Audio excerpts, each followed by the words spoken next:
While rock climbing, the man glanced up at the sky and was shocked to see someone plummeting from above, crashing directly onto their climbing rope. Under the force of inertia, the climber was dragged off the cliff, and the expansion bolts on the cliff wall couldn't withstand the weight of two people and popped out immediately.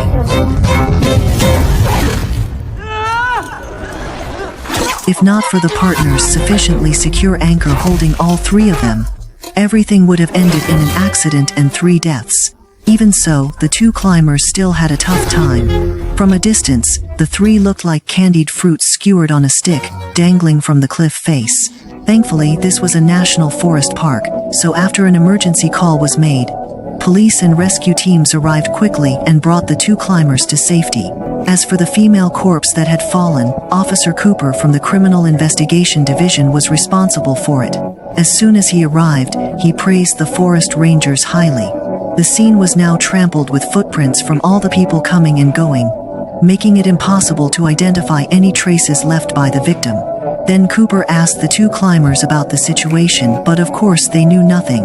When Cooper asked about the location of the young woman's body, Ranger Naya informed him that it was still suspended in midair, with dark clouds gathering overhead and rain likely on the way. Helicopter rescue and search teams wouldn't be able to operate in such conditions. Upon hearing this, Cooper immediately secured a safety rope to himself, then slid down alone using the tripod set up on the cliff.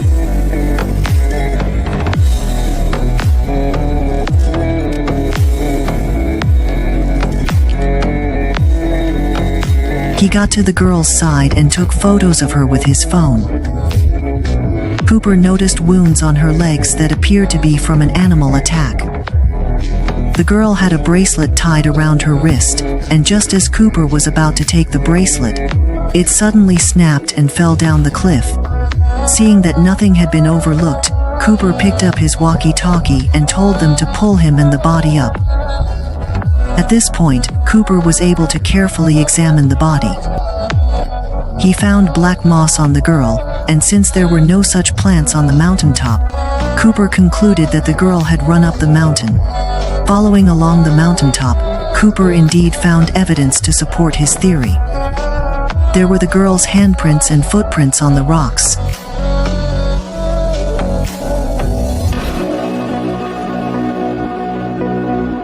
After bringing the girl to the morgue, the medical examiner performed a basic cleaning of her body. Everyone then discovered that she actually had a tattoo on her hand that looked like an X, and the golden substance on it was determined by the medical examiner to be gold, enough to prove that the girl came from a privileged background. Cooper looked at the girl's feet and could clearly see that her big toe was worn, which indicated she had been wearing shoes that didn't fit. She had walked a long distance, but surprisingly, she didn't have a phone, wallet, or anything else that could identify her. A rebellious rich girl with no identification wore shoes that were too small, walked a long distance, and ultimately fell to her death off a cliff. With such disconnected clues, Cooper had no choice but to wait for the rain to stop before investigating the bottom of the cliff. He wanted to collect the bracelet that had fallen, hoping to find some clues.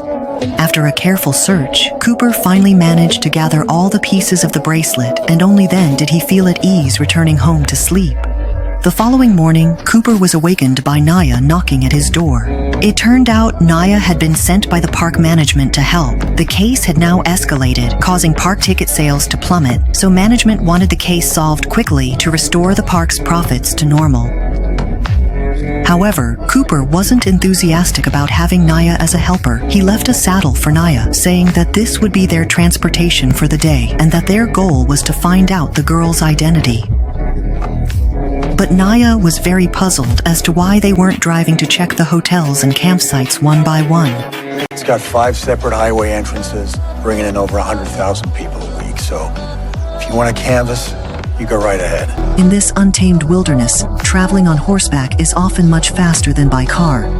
Since they found the girl's hand and footprints yesterday, Cooper prepares to continue searching further down. He discovered a small cabin. As soon as they reached the cabin door, they saw the bloodstains left by the girl. Cooper opened the door and saw a blood-stained piece of rope. Cooper notices some newly etched markings, but unsure of their meaning, he takes pictures with his phone to document them. Meanwhile, Naya was busy too, searching everywhere for clues. Hearing a noise outside, she opened the door.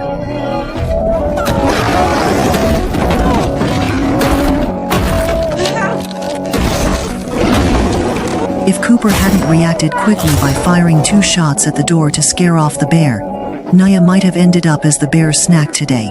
The cabin proved that Cooper and his team were in the right place. Cooper continues down the path and eventually discovers the girl's shoes and the capsule responsible for the animal wounds on her body. Naya put the shoes into an evidence bag, and Cooper continued searching ahead. On the trail, he saw a patch of blood that stood out abruptly. Noticing marks on a nearby rock, Cooper takes out his knife and digs into a tree, surprisingly extracting a bullet. When Cooper shares his findings with the medical examiner, the autopsy confirms his theory: the girl was shot in the thigh first, then attacked by coyotes. Send the bullet to the police station for testing. Cooper keeps thinking about the bracelet they found yesterday, feeling it somehow familiar.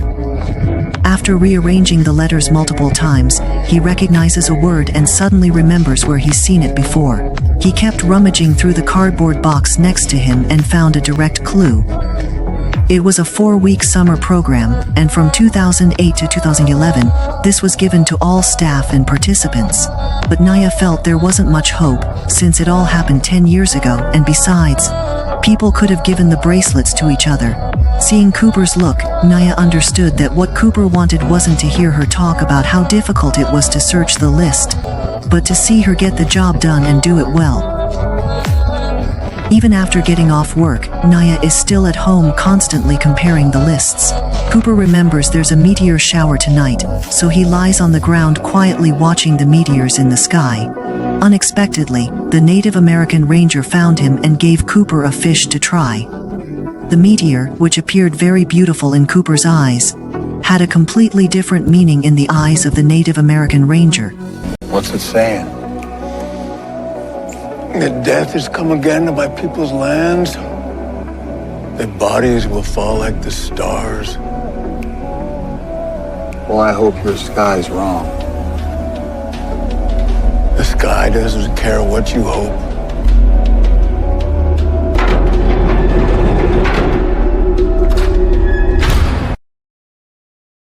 While swimming, she made a new friend who had a pale complexion. Terrified, she screamed and immediately called the police. But unexpectedly, this turned out to be a serial murder case. The first case was a girl falling off a cliff. It was classified as a homicide because Officer Cooper found a bullet that had struck the girl before she died. The medical examiner confirmed the bullet's trajectory during autopsy.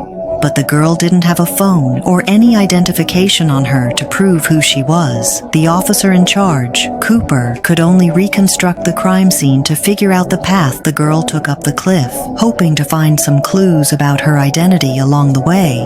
Looking at the mountain range on his phone map, after a thorough search, Cooper found a bottle of pills in the creek with a golden X on the cap identical to the tattoo on the girl's wrist.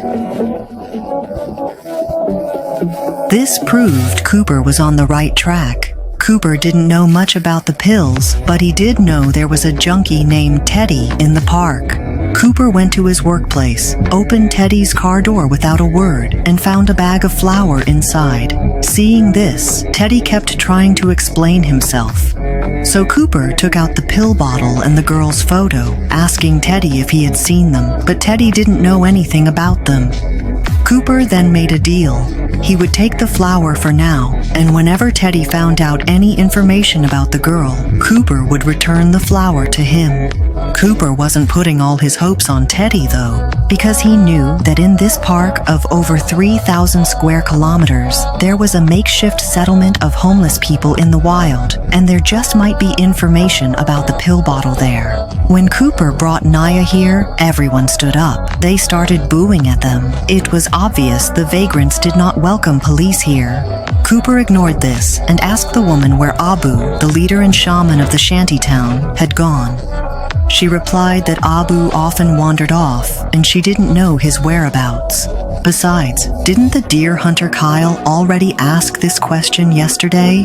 Why is Cooper asking again today? Seeing the woman's extremely uncooperative attitude, Naya simply took out the girl's photo and asked the people present if they had seen the girl or knew her identity. The others were all uncooperative, but Naya noticed something on one person's face. She pressed the woman with questions but received no answers. Seeing this, the homeless people surrounded Naya. Cooper was an experienced police officer. He knew they were outnumbered, and if Naya kept pressing, it would definitely not end well, so he told Naya to leave. The homeless people who saw this cheered one after another, as if they had won a victory. Naya felt indignant. She knew something. Yeah, maybe, but she wasn't gonna say anything, not with that group cheering her on. Naya went back to continue investigating the register, while Cooper went to look for the deer hunter Kyle. Investigation was supposed to be police work, so why was Kyle suddenly interested in this case? Could there be something suspicious going on? In Kyle's tent, Cooper waited for him to return from hunting. After a few pleasantries, Cooper noticed the hunting rifle beside Kyle. He made an excuse that he wanted to buy one herself and asked to try out Kyle's hunting rifle. But Kyle was very alert about it and put his hand on the rifle. In response, Cooper could only hand her own gun to Kyle as an exchange. Just as Cooper was immersed in the wonderful feel of Kyle's gun, he suddenly adjusted the aim of the barrel. Kyle was completely startled by this, but Cooper had already achieved his goal. He used a small knife to dig out the bullet, and once he took it back for ballistic testing, he would know whether Kyle was the one who shot the girl. After finishing her own work, Teddy began his own actions. That bag of flour had cost him quite a bit of money, and now it was just gone, a real financial sting. Teddy went to the tattoo shop to ask the tattoo artist about the tattoo on the girl's hand. When the tattoo artist heard about the golden X symbol, he immediately told Teddy to get lost and said he didn't know anything. After leaving the shop, Teddy received a text message from the artist: "Stay away from the golden tattoo, nothing good comes from it." As they say, walls have ears. While Teddy was asking questions inside, a customer behind him had been watching with a suspicious expression, clearly taking interest in him. Later that night, as Teddy got into his car, he hadn't even started the engine when he spotted a figure in the back seat through his rearview mirror. The person was also wearing an ugly mask, and Teddy's fate was already sealed. The next day, Cooper received a call about some daring teenagers who were diving, and one of the girls had an unfortunate encounter with Teddy. Cooper instantly realized that Teddy's death was because of he must have been targeted by the mastermind while he was gathering information. Just then, Naya called Cooper. While cross-checking names, she had discovered a girl called Lucy Cook who had actually gone missing back in 2010 and had made the local news. Using photos of Lucy from when she was a child and matching them with her current appearance through technical means, the facial features turned out to be exactly the same. A person who went missing 15 years ago has reappeared and is now caught up in a serial murder case. There's definitely something very complicated going on behind the scenes, so as soon as she found out, Naya hurriedly called Cooper. I found Jane Doe.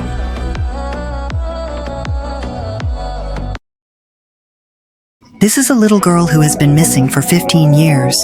When she was found again, she had already become a corpse at the bottom of a cliff with an X-shaped tattoo embroidered in gold on her hand. While the informant was investigating the tattoo, they were actually killed, which shows that there must be an earth-shattering secret behind her disappearance. To understand what happened to young Lucy over these years, police accessed her family records, which revealed that her stepfather was killed just 1 year after she vanished. The reason was that someone believed Lucy's stepfather had killed her, so they took revenge on him. Lucy's mother worked at the national park where Lucy fell from the cliff, but unfortunately, her mother got cancer. 15 years ago, she died 3 weeks before Lucy disappeared. Lucy's only living relative was her stepfather's son, Lucy's brother James. If Lucy had made contact with the outside world, the only person she could have contacted would be him. Detective Cooper and Naya visited James's apartment to investigate, but no one answered despite Cooper's persistent knocking. Just as Cooper was about to leave, someone came up from the corner of the staircase. Cooper watched as he walked from one end of the hallway to the other. When the man reached the emergency exit at the end, he tossed what he was holding and took off running. It was obvious that this man was James, the person Cooper was looking for, so Cooper hurriedly gave chase. When he reached the bottom of the building, he lost track of James. Gun drawn, Cooper carefully searched the area, noticing a cabinet where someone might be hiding. He quickly pivoted with his weapon ready, only to find James wasn't there. Cooper momentarily lowered his guard, a split second that would prove fatal. Put it down or I'll shoot! If Naya, who had stayed outside, hadn't shown up, Cooper would have ended up drawing blood today. It was only after restraining James that Cooper realized there had just been a big misunderstanding. James owed a lot of money to other people, and he thought Cooper was a thug sent to collect the debt. However, when it came to news about Lucy, James said the last time he saw her was 15 years ago. After that, Lucy never contacted him at all, but Cooper didn't believe him. After searching the room, Cooper actually found a medicine bottle marked with an X. This showed just how widespread the drug was. Through further questioning, Cooper determined that James knew nothing about Lucy or the medicine bottles. So he and Naya could only return to the park empty-handed. On the way, the forensic examiner sent Cooper the ballistic comparison results between the bullet from Hunter Kyle's gun and the bullet found in Lucy's body, showing that the two did not match. The investigation had hit a wall. At home, staring at photos of Lucy and Teddy's bodies, Cooper felt overwhelmed by the lack of leads. He sought out a friend to decompress. After waking up the next day, he found the Native American park ranger, Jay. Because Lucy's mother was Native American and Jay was highly respected in the Native American tribe, Cooper asked him to take him to Lucy's house so that he could communicate smoothly with the homeowner. Through their conversation, Cooper learned that after Lucy's mother passed away and Lucy disappeared, he moved in here a few months later. Have you seen a young girl in this area in the last few years? The homeowner said he hadn't seen her. After seeing Lucy's photo, he still couldn't say anything. Seeing that communication between the two wasn't going well, Jay found an excuse to send Cooper away. Then after talking with the homeowner alone, he told Cooper. His guess was correct. The homeowner had indeed seen a girl on the nearby ridge, but as soon as the girl noticed someone looking at her, she immediately ran away, so the homeowner never saw her face clearly. The package in his hand belonged to Lucy's mother. The homeowner hadn't thrown it away after moving in, but also didn't know who to give it to. There might be some clues inside. Cooper took out his phone to show Jay photos of the cabin and asked Jay if he knew what this meant. Jay's answer was quite thought-provoking. You'll owe me what magic? Keep evil spirits away. The case was becoming increasingly mysterious, but Cooper had forgotten he wasn't working alone anymore. He had just left to investigate when his partner Naya arrived at his house looking for him. Finding the place empty, Naya decided to take the horse and venture into the mountains by herself to search for clues. In a hidden spot, she saw footprints. Based on their size, Naya deduced that Lucy had most likely been here before, so she searched around the footprints and actually discovered an abandoned mine shaft. Naya turned on her flashlight and walked in. After just a few steps, she saw a gas mask and picked it up to take a look. Based on how new it was, she could be sure that someone often brought her through the mine tunnel. As Naya pressed forward, she suddenly felt her foot slip into nothingness. The alertness on Naya's face turned into panic. Although she tried her best to grab the wooden frame in midair, she still fell into the mine shaft. When Naya woke up again, she felt pain all over her body and an overwhelming sense of despair. No one knows she is here now, and this park is over 4,000 square kilometers, so Naya can only rely on herself to survive. Talk about when it rains, it pours, and in this case, it literally was pouring. The forest rain came down in torrents, transforming the flat ground into a network of streams that merged together and flooded into the lower mine shaft. Naya's feelings right now were truly beyond words, especially as she saw the water at her feet getting deeper and deeper. In order not to drown here, Naya could only risk everything. Eyeing the extremely narrow passage nearby, she recognized it as her only hope. She removed her belt to avoid getting snagged on the rock walls during her climb. With flashlight in hand, Naya began crawling through the stone tunnel. With every second she moved faster, her chances of survival increased. Just as she was getting closer and closer to that glimmer of hope, Naya found that the passage suddenly became much narrower. Without thinking too much, Naya decided to take a gamble. She crawled forward desperately, only to find herself stuck between the rock walls. At this moment, Naya's cries for help went unanswered, no matter how much she called out to the heavens or the earth. This kind of despair is something most people can't imagine. Trapped in such a hopeless situation, all rationality abandoned her, and Naya broke down, sobbing like a child. But just then, Naya heard a familiar voice.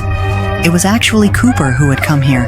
It turned out that after Cooper finished his work and returned home, he saw Naya's car and noticed that the horse in the stable was gone. With heavy rain still pouring outside, Cooper ventured out to find Naya. Since Cooper is a top-notch tracking expert, he followed the traces left by Naya and her horse. That's how Cooper arrived here.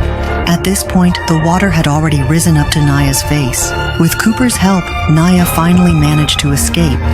Back home, Cooper couldn't take his eyes off Lucy's photo, wondering what she had been through all these years.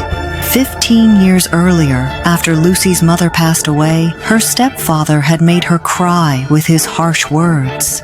After returning to her room, Lucy quietly spoke to her stepfather.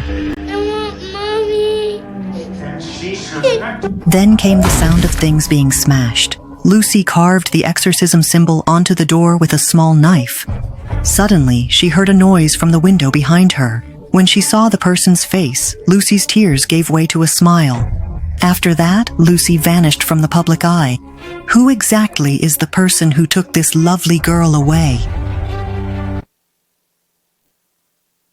The man pried open the dead woman's eyes, squeezed some eye drops into them, and tried to use facial recognition to unlock her phone. But the phone didn't unlock. The forensic examiner guessed it was because the body had been left for too long and had become stiff. He then retrieved some formaldehyde and delicately spread it across the young woman's face. This would generate sufficient warmth to deceive the facial recognition system and gain access to the phone. Cooper was determined to unlock the girl's phone because he needed to find clues that might reveal her killer. In our last episode, we saw how Cooper's partner Naya had tracked down Lucy's trail and ventured alone into the mine, where she became trapped and nearly lost her life. After the rain had cleared, Cooper brought Naya back here again. They soon realized the mine was a complex maze of interconnecting tunnels with unexpected forks that could easily lead them in the wrong direction if they weren't careful. When they checked one of the exits, Cooper found a familiar bottle marked with an X on the ground, which proved that the mine was being used by a drug cartel as a route for transporting pills. Then they continued to head out from there. Cooper saw a set of teeth. By the familiar dental inlays, Cooper recognized the identity as Abu, the leader of the homeless encampment. After searching this area, Naya found Abu's body. She discovered that Abu had been shot from behind, giving them a reason to return to the encampment. Bullshit did a number on him. Cooper was backed by a substantial police presence. After carefully searching the area, the police also found the X-pill bottles. So Cooper decided to take everyone directly back to the police station to ask about information related to the pill bottles, as well as whether anyone knew the cause of Abu's death. After several rounds of questioning, someone finally revealed that the pill bottles in the camp were brought by someone named Jack. While Cooper was interrogating these vagrants, Naya was also questioning a particular person. At the arrest scene in the shantytown, it wasn't the police who discovered someone had slipped through the net. Instead, it was Naya who found him. On her previous visit, Naya had shown a girl Lucy's photo and sensed the girl might have information. This time she was finally able to have a proper conversation with the girl. From what the girl told her, Naya learned that a few years ago they used to live here together, until Lucy fell for a man. After that, she started disappearing every few days. What was the guy's name? Terces? That's what she called him. It's secret, spelled backwards. Thesis is not a good person. Ever since Lucy started seeing Thesis, whenever the girl met with Lucy, Lucy was either carrying loads of pills or large amounts of cash. Over time, the girl and Lucy drifted apart. However, a week before Lucy died, the girl had seen she at the trading spot. Following the girl's tip, Naya located the box where the pills were kept, but found it completely empty. After Naya and Cooper communicated with each other, Cooper decided to set up a sting operation. He monitored from a helicopter in the sky, while his colleague took Jack alone out of the police station for questioning and placed him in the deserted shantytown. Now Jack became Cooper's guide, because Jack needed to report to the people of the X group. Following in his footsteps, Jack finally found the X group's hideout. There were masks on the table here. It was obvious that one of them was the person who killed Teddy. After Jack finished informing and walked out of the hideout, he found Cooper and Naya lying in wait here. Jack had no choice but to become a key witness, providing Cooper with the information he wanted. Soon, a large team of law enforcement officers arrived here. With strategic planning against the unsuspecting criminals, plus superior police equipment, the X group was taken down and their leader captured alive. However, when Cooper inquired about Lucy and Abu, they revealed that Abu had stolen a significant number of pills and was killed for it. As for Lucy's death, no one seemed to know anything. By reading the leader's expression, Cooper felt they were telling the truth, and as for Lucy's boyfriend Thesis, no one knew who he was either. Cooper realized there was still someone lurking beneath the surface. Since Lucy's backpack had been discovered at X Group's camp, Cooper searched it thoroughly and found a phone hidden at the bottom. Now Cooper could only give it a try. In the morgue, it was almost as if Lucy knew Cooper was working to clear her name. Eye drops trickled from the corner of her eye, resembling Lucy's own tears. This young girl, as delicate as a flower, left this world before experiencing its beauty. It's a stark reminder of how fragile life can be. After unlocking the phone, Cooper found that there was no SIM card inside. Both the contacts list and social media apps were completely empty, with only Lucy's photos and videos stored in the gallery. He casually opened one of them. In it, Lucy danced like a woodland fairy, spinning and leaping joyfully. She got along very well with the animals here, living together in harmony in the forest. Like any young girl, Lucy had her moments of vanity too. Facing the camera, she kept looking for the perfect angle so she could capture her most beautiful moment. But these were of little use in solving the case, so Cooper swiped to the next video. Stop that shit. Quit fucking around. Fucking blood. Cooper paused the video and saw such a familiar face. He hadn't expected to see the deer hunter Kyle here. He'd been investigating this case all along. Yet Kyle still dared to show up frequently as if nothing had happened. Cooper was filled with rage. After calling Naya to explain the situation, he grabbed gun and headed to Kyle's turf, observing with binoculars. By following the plume of smoke in the sky, Cooper successfully found Kyle's tent. He approached with his gun drawn, only to find that no one was there. Cooper searched through the tents one by one. In one of them, Cooper found the X pill bottles placed in black bags, which proved the authenticity of Lucy's video and what her friend had said. But before Cooper had a chance to investigate, gunshots suddenly rang out. A burst of blood blossomed on his body.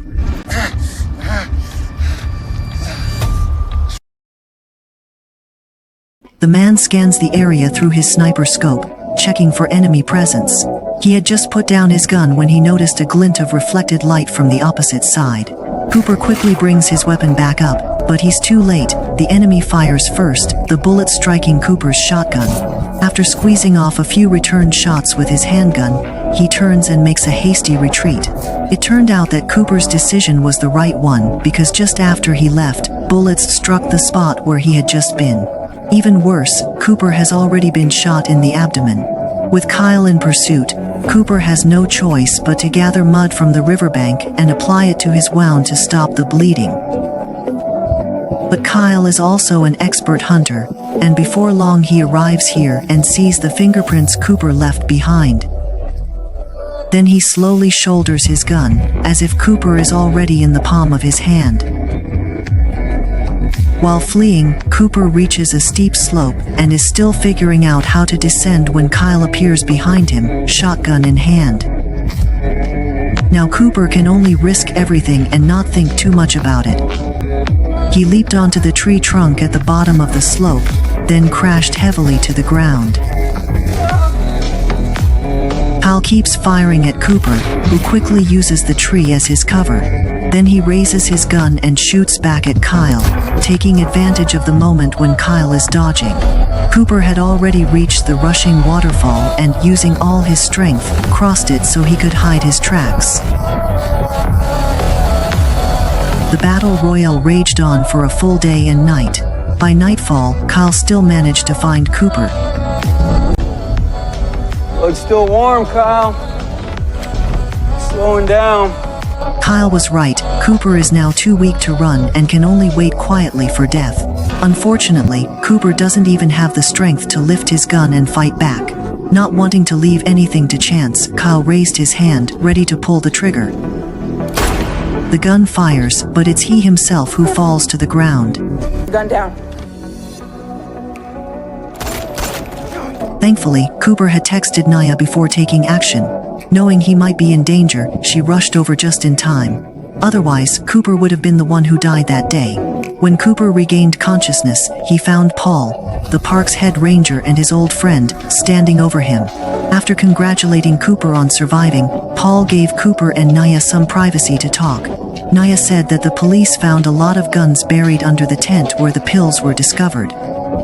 After ballistic analysis, they identified the one that was used to shoot Lucy in the leg. With the culprit identified, Cooper could finally breathe easier. So Cooper found the indigenous ranger and asked if he knew who Lucy's biological father was, so he could help lay Lucy to rest. But the indigenous ranger knew very little about this. Cooper remembered that a young man had come to the police station looking for him before, and said that when Lucy was a child she lived in a monastery, and at that time he and Lucy were very good playmates. Later, Lucy moved here to the park, so Cooper went to the church to look for clues.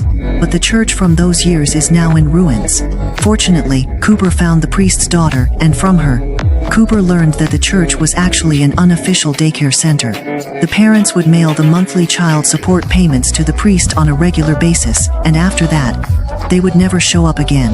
Lucy had been brought there by her father, who was apparently some kind of police officer. Lucy once lived here for a while, then secretly ran away from the church. Cooper knew that after she ran away, she came to the park, and had been living here until she was killed. As Cooper pieced together all the clues, he suddenly realized who Lucy's biological father was. So he went to find Paul. I had the lab resend Lucy's DNA results, Paul. I already sent you those. Yeah. But you took your daughter Kate off the list. At this point, Paul had no way to justify himself. He said that after Lucy's mother passed away, her stepfather had always treated her badly. So he took Lucy out of the house and placed her in the church. But he never imagined that Lucy would end up like this. Cooper refused to listen to any of Paul's explanations. He made a call and told them to search Paul's house, and have the gun at home undergo ballistic testing. Since Lucy's previous DNA test report could be falsified, the ballistics report for Kyle's gun could be falsified too. Seeing that Cooper was serious, Paul told him to hang up the phone, and then revealed the rest of the story. He had no idea Lucy had escaped back to the park. Until a year ago, after Lucy saw him, she came to his house and asked Paul for money. If Paul refused to give her money, Lucy would threaten to expose her background and experiences, which would utterly ruin Paul's reputation. As time went by, Lucy kept asking for more and more money, until the last time, when Paul finally had a breakdown. He found Lucy wanting to talk to her. But when Lucy saw the gun in Paul's hand, she assumed he intended to kill her. With no other choice, Paul could only fire the gun in an attempt to restrain Lucy's actions. Following the traces Lucy left behind, Paul also arrived at the edge of the cliff. He didn't do anything, instead it was Lucy who jumped off. Scenes from her past with her mother replayed in her mind. Her mother had died years ago, her stepfather was cruel, her boyfriend had used her, and her biological father had rejected her, sending her as far away as possible. What meaning was there left in her life? Cooper said there has to be an outcome to this matter. Paul had made mistakes before, and he couldn't keep making one mistake after another. After saying this, Cooper was about to leave, but he found Paul pointing a gun at him. Cooper didn't believe his old friend would shoot him, so he kept walking forward, but the gunshot still rang out.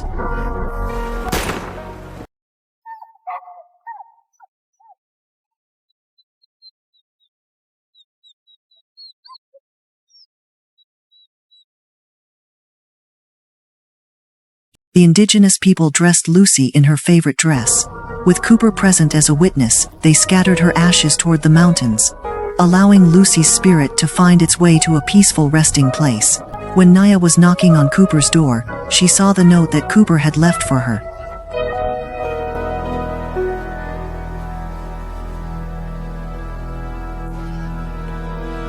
The horse will be in Naya's care from now on. This land is filled with countless stories, and Lucy's case is just one chapter among many. But Cooper knew that he no longer belonged to this land. He now wants to go out and see the world, to make his life richer with more wonderful experiences.